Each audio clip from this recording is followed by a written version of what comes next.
Good morning, Atlanta communities, and welcome to Wake Up to Broker Up with Mark, episode number 47. Well, today we're going to continue our discussion about earnest money.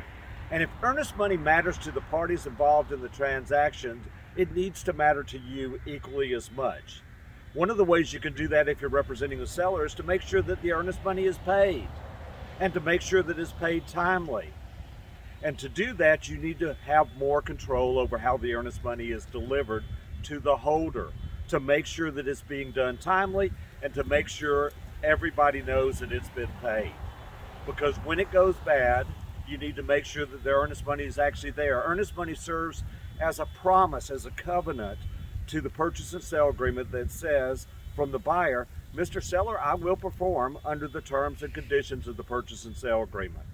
So if it's not paid, you need to make sure that everybody knows that as well.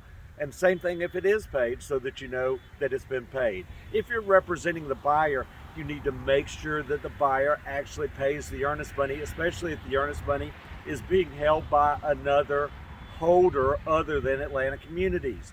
You have to follow up. You're the only person that knows how the transaction's supposed to flow and when and where the money is to be paid. Make sure you get it.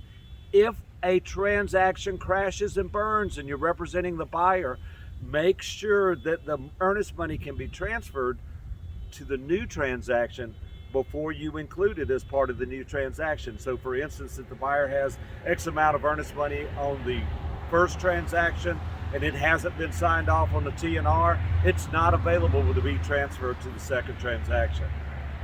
Thank you very much. Enjoy your weekend. Hope this earnest money primer helps. And remember, sometimes it's all about the Benjamins.